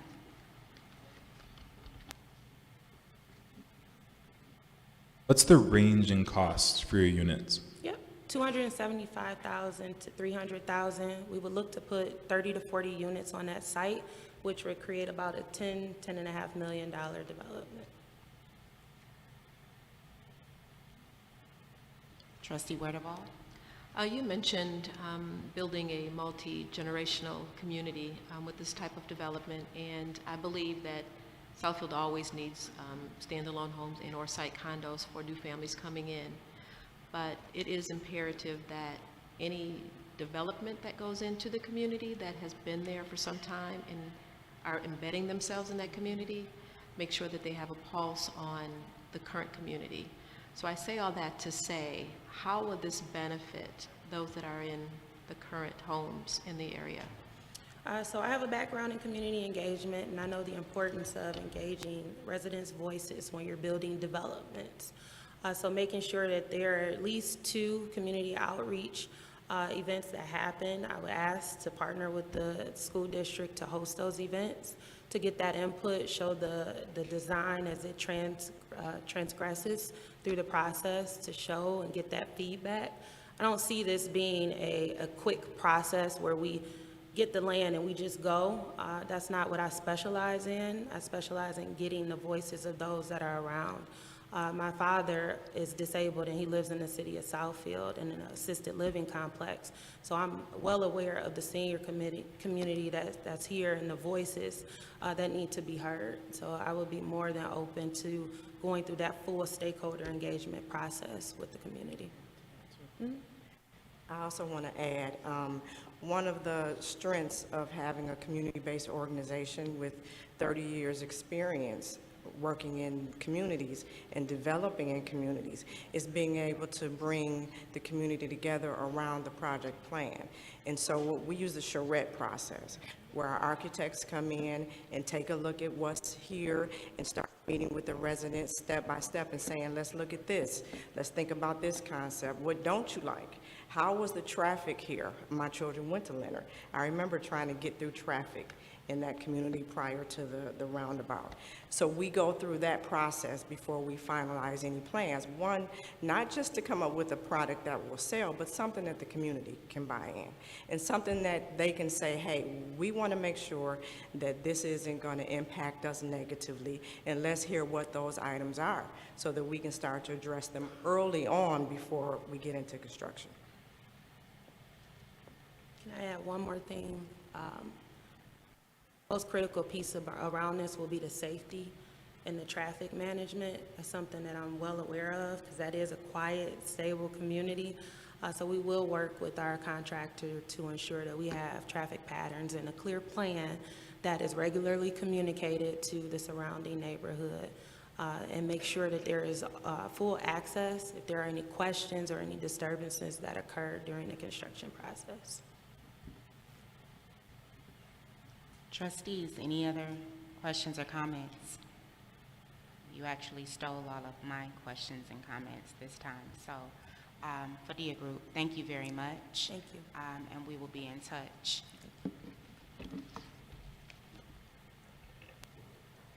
Before we move forward in our program, I would be remiss not to acknowledge the Mayor of Lathrop Village, Kelly Garrett, is in attendance. Thank you for attending, Mayor Garrett. We appreciate you. Moving forward, if you do have a comment for the second public participation, would you please grab a comment card in order to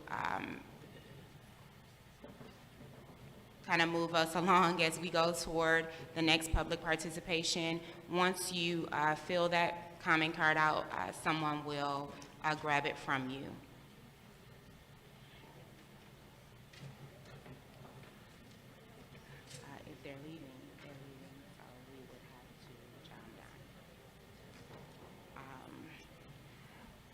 Moving on to action items.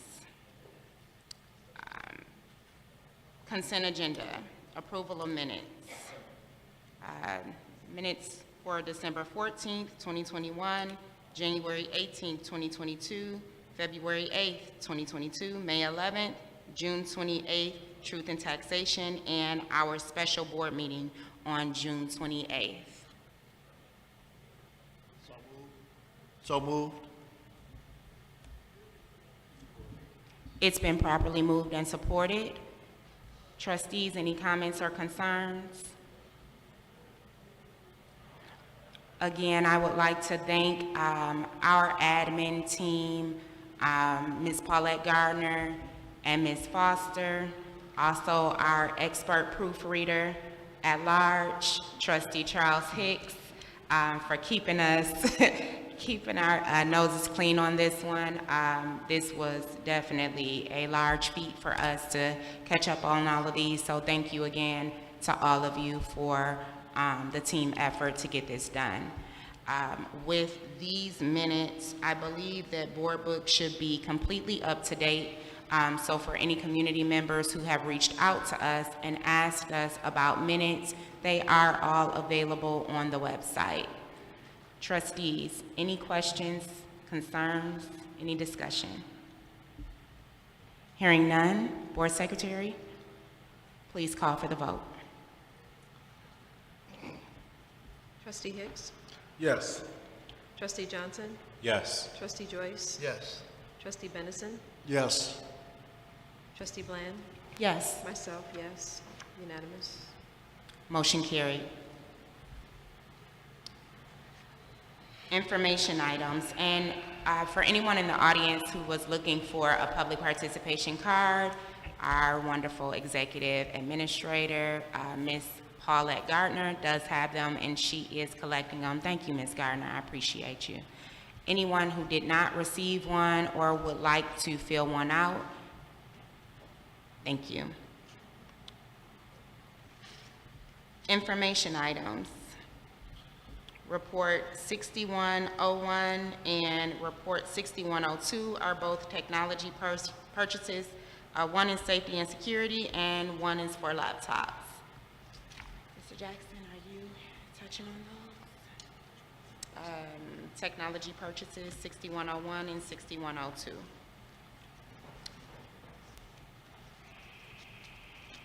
Will, do you think? We will table these considering Dr. Green was not able to be here. Trustees, are you okay with that? Well, Yes. Oh, sure. They're not actionable. Well, they're not actionable, but due to supply chain, do we have any impacts related to the technological purchases for start of school? Yep, I'm with you.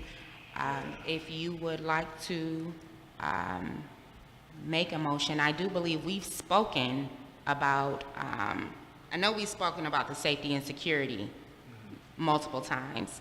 The laptops, I think it was just more of an update about how many and the complete cost. Trustees, if you are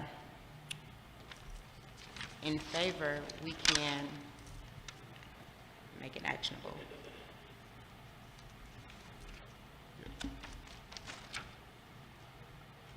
I move that report 6101 and 6102 be opened and approved. Support. It's been properly moved and supported. Any other discussion? Yeah. Vice President?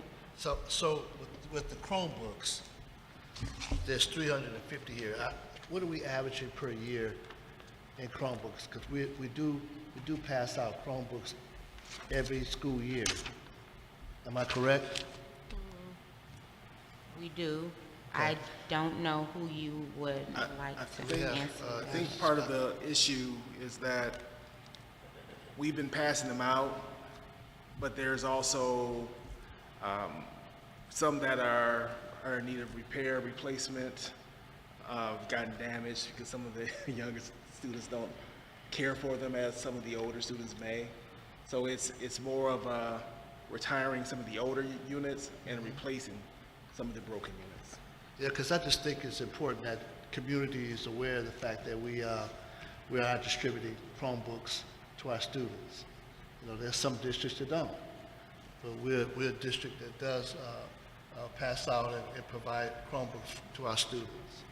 So I just wanted to know that. Any other discussion? Hearing none. Board Secretary, please call for the vote. Trustee Benison? Yes. Trustee Joyce? Yes. Trustee Johnson? Yes. Trustee Bland? Yes. Trustee Hicks? Yes. Myself, yes, unanimous.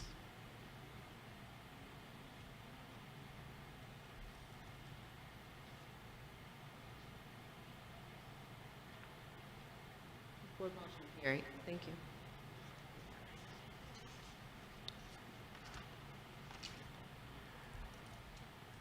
Report 6104, SEA tentative agreement. I know that with this information item, it was brought to my attention that they are prepared to ratify. I believe that we wanted to give Dr. Green the approval to move forward with the tentative agreement. She is not present, so I do understand if anyone needs more clarity or wanted more information regarding the TA. If we want to keep this as an information item, that is understood. I would like to hear from the rest of the board regarding this. Trustee Hicks. Board President, I think we should proceed with making it an actionable report. It's important to have the teachers come back and start at the beginning of the school year with the contract in place. Thank you. So I applaud all those involved in coming to this point. So I just think that we should carry the ball and move it forward. Thank you for that.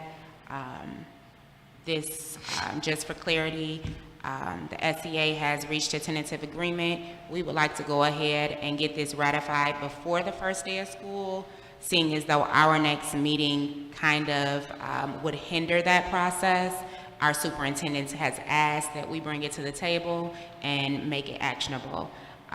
So with that being said, I move that we open and approve Report 6104, SEA tentative agreement.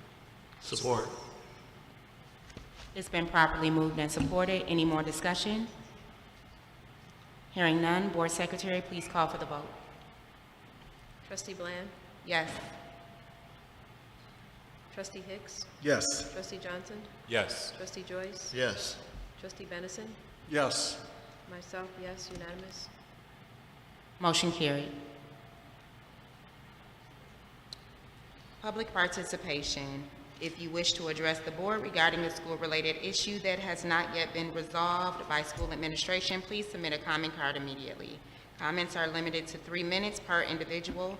As a matter of fairness, speakers with complaints against individuals are asked not to mention any persons by name. Complaints concerning employees pursuant to Board Policy 9130 should be brought to the attention of school principals or other administrators before coming to the Board of Education. Your cooperation is appreciated. I just want to state that I know some of the presenters have left. I have gone through some of the comment cards, and some people have direct questions for those who have presented. Please allow us to take your information down. For those of you who did provide an email address, for those of you who didn't, I would ask that you would. And then we will be able to forward your questions to those who have presented today. Zachary Anderson.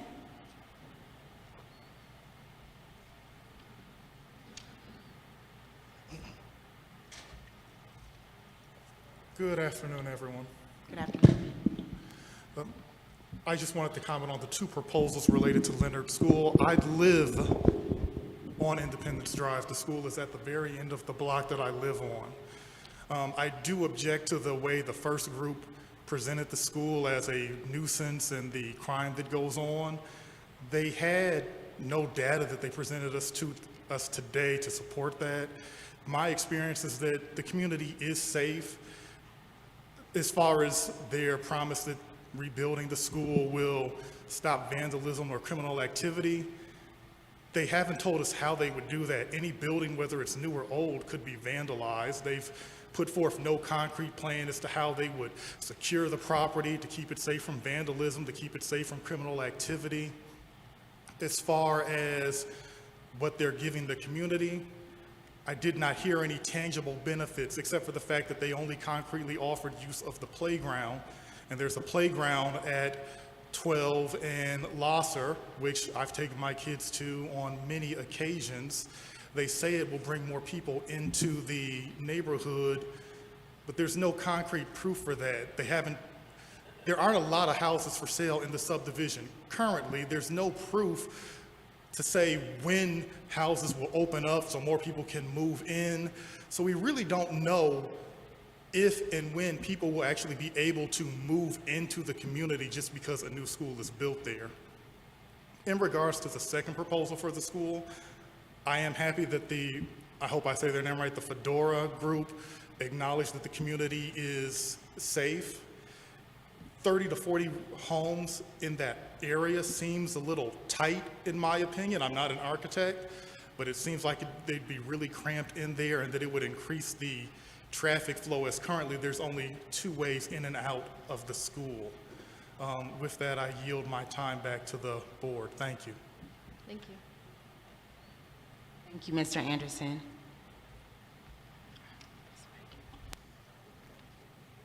Janae Anderson.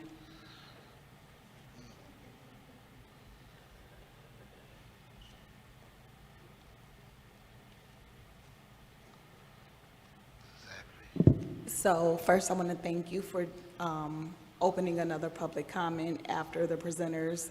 I realized that you didn't have to do it, but you did, so I say thank you for that. But my question or my statement really goes to just the makeup of the community of Beacon Square, of Mount Vernon, because there are really 3 subdivisions in that area, and Leonard sits in the middle. And my statement goes just as this. None of the buildings and none of the community of those 3 subdivisions exclude anybody. It's open. There's still a playscape on Leonard. My children go up there and play sometimes. They ride their bikes up there. They learned how to ride without training wheels in that area with my husband and I. What I heard from the first 3 developers excludes. It excludes the community. Because the community, it's not a singular community. It is made up of various people, various backgrounds, various religions. And I think that we have to be careful when we allow so much exclusion to come into what is right now very diverse and very open. Because when you begin to exclude people, then they leave. If you want to keep your residents, then you have to maintain a platform where all are welcome. And so I just would encourage us to keep our search open. I'm not saying say no, but I'm saying if the name of the game is to keep people and that's what we want to do, then I would just encourage us to keep our search open. I think the first group said you're going to offer a playground. We got a lot of playgrounds. We do. And the extra one isn't bad, but what are you giving us? Because that's a community center for males. Will other males be able to go in and get job help? Will they be able to go in and get resume preparation? Will they be able to go in and get the resources to help them matriculate into adulthood? We need to consider all that. Because if we have to send our personal, and I'll just speak for me, if I have to send my son somewhere else when there's a resource right up the street because he doesn't practice that religion, then you've just excluded him and you've asked me as a resident to sign off on it. Thank you, Ms. Anderson. Menachem Hoda?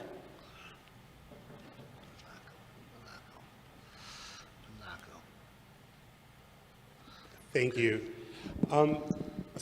After listening to and seeing some of the presentations, I was reflecting, I mentioned before some of the changes that I've seen in my years on the school board in Oak Park. One of the things that has also changed a lot is the Southfield School District had a student count when I got on the board that I think is about 3 times what it is today. And at the same time, we've seen that I believe Yeshiva Beth Yehuda has about doubled their numbers. Darchei Torah also has some significant growth. What Mr. Goldberg is proposing is really bringing an entirely new community. And what's important about that is these are not students that are coming out of the Southfield Public Schools count. Our community is made up of many different communities with many different needs. And for people who are Orthodox religious, education is critical, is central to, and religious education is critical and central to our life, and that's why families, young families, have been flocking into this community, paying the high tax burden that exists in Southfield and other communities, while also paying for their children's education, because it's important to contribute not only to their own education and their own children's needs, but also to make sure that there are strong public schools in the neighborhood. And so understanding that as our community grows together, that's where the growth has occurred in this city over the last 10 years. And allowing that to continue, nurturing that, is something that benefits the entire community, not only in terms of property values and making Southfield a welcoming place and making Southfield a place that's known. Southfield is known for its diversity. We want to continue to support that and to grow that. And understanding our differences and celebrating our differences is critical to that effort. And so as the board considers the different proposals and looks at the relative benefits for the district, for the community, I want to encourage you to think about it in that larger global context. Think about the diversity of Southfield. How do we continue to support our communities together?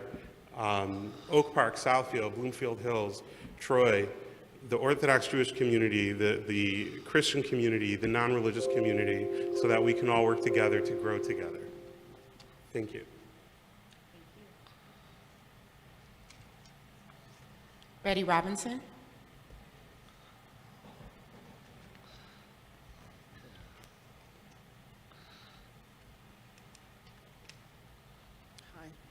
My question is, will you be inviting these presenters back for questions from the community? Because I know they all left, but I had several questions I would like to direct to them personally that you may not be able to answer. So are you going to invite them back before you make a final decision? Okay, thank you. Secondly, I don't know how true it is, but have you had any discussion on closing SRAC? I'm getting several emails, phone calls regarding SRAC's closure. And if you haven't discussed it, I'd just like you to think about the importance of that school, what those teachers and the staff do for our children. Keep in mind that has block scheduling, which some kids need for grade recovery. My son attended that school, and as a result of his teaching and learning from SRAC, doing block scheduling, he received not 1 degree, but 2 degrees. So, not that he was a slow learner, but he was just not focusing on his work. And sending him to SRAC was beneficial to him because they brought him up to the level where he could be accepted to a university. So think about, before you close in that school, the benefits it has to those children that need grade recovery. And I also understand that you thought about putting them into Southfield A&T in the back of the building. And I also understand the back of the building has leaks as well. And some of those kids have not been tested, so you don't know where they are on the spectrum, where they should be still at SRAC or A&T. So that needs to be done before those children are allowed to enroll in September. So keep that in mind, and I hope you do not decide to close it, because then you'll have another empty building. that you're going to try to sell. And Airstrike is located in a very high traffic area on Evergreen, and we don't need that eyesore there. And that's a beautiful school. Secondly, Bussey Center.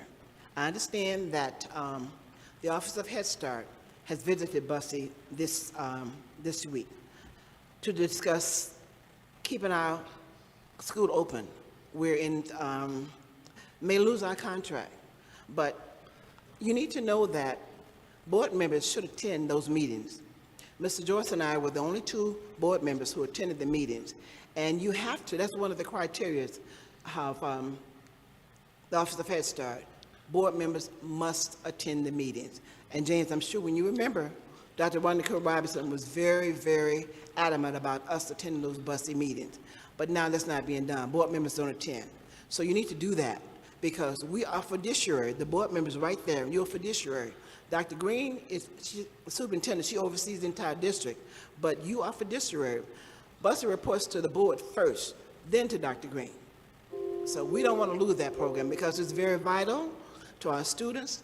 I have a granddaughter now that's going to be eligible to attend that school, and I want to make sure it's still open. And I want to make sure that it's ran properly. Right now, it is not. And that's all I have. Thank you. Thank you. Shamika Woodson.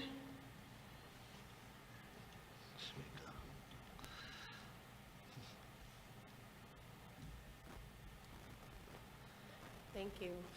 Currently, my position is still the same. I don't understand why. Can you speak up for me? Sorry. I said currently my position is the same as it was before. I don't understand why what the school district is already getting in the millage and the sale from the schools won't be enough. I don't see why the millage has to be increased. And the FIDEA group, they want to bring $75,000 to $300,000 homes into Southfield for people who are being priced out. Well, I saved for several years before I purchased my home. And what I thought I was going to be paying property taxes and the check I'll be writing next month, completely different. So people also need to understand what this millage is also going to do to property taxes and what we're already paying substantially high property taxes. So I just want to know, I want to answer as to why what you're already getting in the sale of the properties is not enough, why the millage needs to be, and I would like to see numbers from that as well. Thank you. So I addressed this a little earlier to state that we do have a full presentation that is forthcoming. This is strictly to approve the campaign. Before it was a proposal, it is now a formal campaign because Treasury has approved it. So you will get those numbers, and this is not to just address one public participation comment, but for the community as a whole that is forthcoming. But that was the cadence of the bond. We did have a millage previously. This is not a millage. This is a bond proposal. They are very different. And we will also specify in detail the difference between a sinking fund, a millage, and a capital bond campaign at a later date. Also, I think it was asked if the presenters would be able to come back. That is part of our plan to allow our community to ask questions regarding the full gamut of this. Andrea Wright?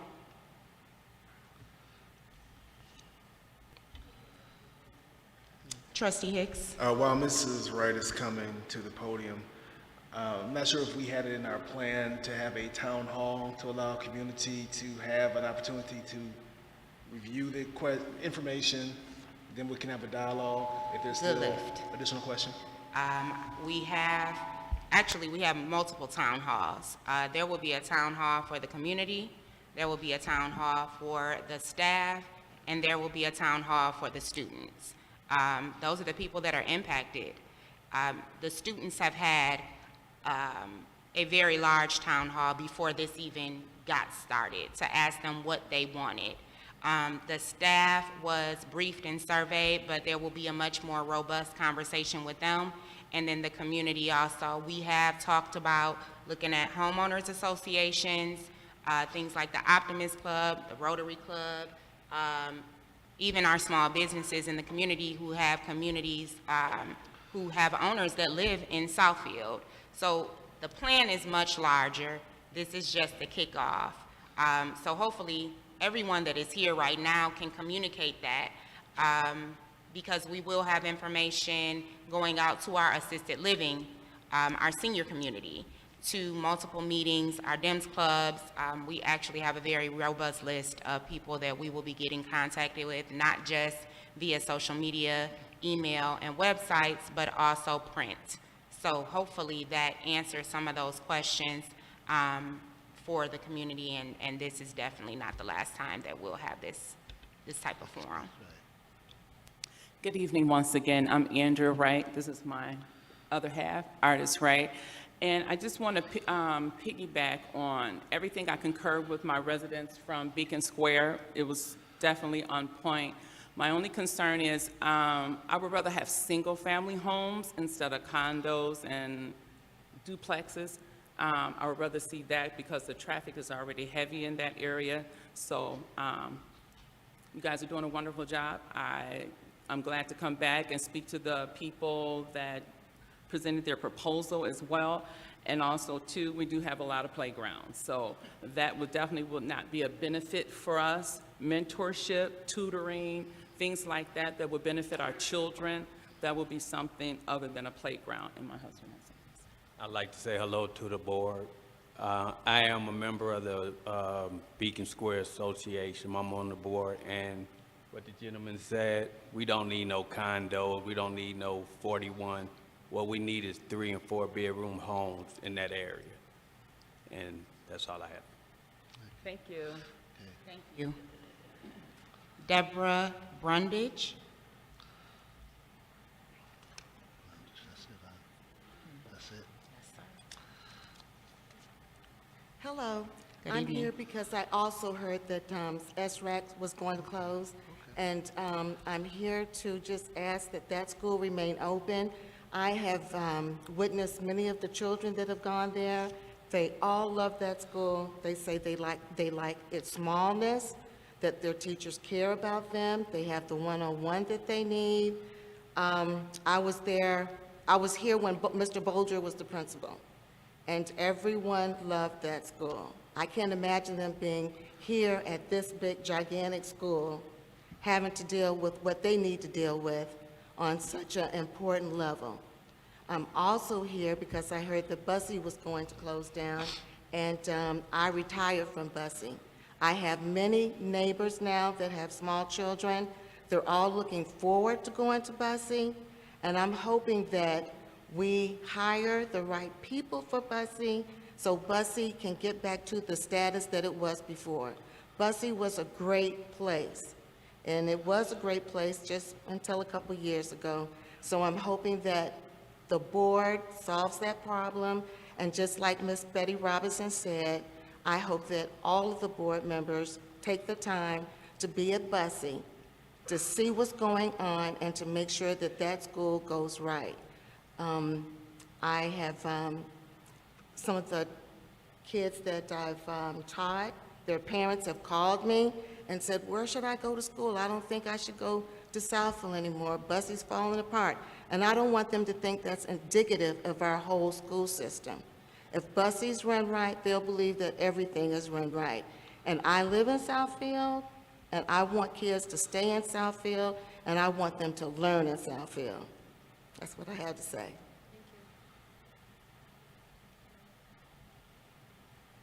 Thank you. For the good of the order. Trustees? I do have something. I would like to state that I think everyone on this stage is aware that Southfield is not a monolith. And I think that was one of the things that attracted many of us. I know it's what attracted my parents back in the 80s. I think I can speak for everyone in this room that we didn't want to live in an area that was just homogenized. We wanted something that was diverse. We wanted something that was clean, safe, that had playgrounds, which we do have many of, We've heard everything that everyone has said here today. I also would like to say that Bussy is open. Bussy will be open. The three of us sitting here pretty much attend every council meeting. I normally have 2 laptops going, along with, she's gone now, but Commissioner Smith-Charles still attends on a regular basis. So I just wanted to inform the community that Bussy is open. We're happy that Ms. Rogers has stepped in to help do some things with our federal grants. We announced that Dr. Connie Thompson is now taking the place of Director Hill, who retired. And I believe that some good things are going to come out of us taking some steps forward. There is truth that Head Start was there. They were there for their audit. We were present. Myself and Vice President Joyce were in that building. I believe President Joyce was there the whole time. I have a 9-to-5, so I had to go attend some meetings. But I was there for the first 3 hours of it, and it went pretty well. Other than that, we will have some more community town forums, town halls. August 18th, we are having a back-to-school rally from 4 to 7 on this campus. I just wanted to remind everyone of that. We have our future meeting on September 13th. That is a regular board meeting, and I believe there'll be some other things to come. So we'll make sure that we communicate that to the community. I'd also like to thank everyone for coming and attending. I think it's important that the community hears what we're doing and lets us know how we're doing.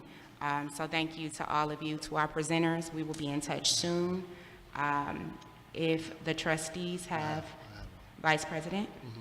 Yes, I just want to say that I've been a resident of Southfield for 33 years, and I've had 6 children graduate from this school right here, Southfield High School.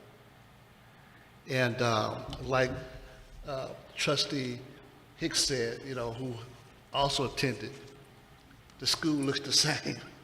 Nothing's changed in it. There has not been improvement. Earlier, when this meeting started, I heard a hissing sound. And if it was in the wintertime, I would have been really worried that the HVAC had just stopped, or if we had a serious problem with HVAC. Because every year we cross our fingers, we really do, because we're worried about whether we're going to have heat. I know Mrs. Venable probably could share with you how old our systems are in our school. Can you just holler out how old some of them are? Ms. Venable? Huh? Yeah. So our systems are very old. And so a bond would really help. I'm for it, because that bond would really help for the improvements that we need in our schools. There's no way in the world that we would get bond money and just do what we want to do with it. It doesn't work that way. Can anybody expound on that, Mr. Jackson, or someone to share with them that it just doesn't work like that? We could just do whatever we want to do with the money. It doesn't happen like that, But we need improvements. It's old. I mean, it's very old, and this stuff still looks the same as it looked with the oldest child. My oldest child's in his 40s. I hate to say that, it gives them how old I am. But the oldest child is 40, and this stuff look the same. Even board president could tell you that things look the same when she was in the schools. See, so we need, in order to get improved, and that bond helps to improve and to get new systems. Climate change has caused us to have warmer school years going into the end of the school year. There used to be a point in time when I remember where when it got towards June, it was getting warm out. But now it's starting to happen before June, and the classrooms are unbearable to even be in the classrooms. So now the schools need air conditioning. They need a way to cool so that the teachers will not be able to, so the teachers can be able to teach and the kids will be comfortable. So there's a lot of things that's going on, and it takes money. And I just wanted to share that with everyone. Thank you. Board President. Trustee Weddle? I am not going to reiterate everything that has been said regarding this capital bond that we have coming up, but I do want you to just consider, what is it that our children deserve? What about our educators? What about our community? And these are things that we need to work together on. So when you do hear information that is not fact-based, please stop the information and the rumors that are being spread. It is not going to support what we all are standing for. Thank you.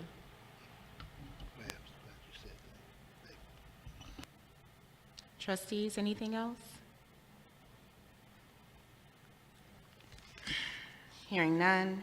Future meeting, September 13th, 2022, regular board meeting. This meeting is adjourned at 7:18 p.m.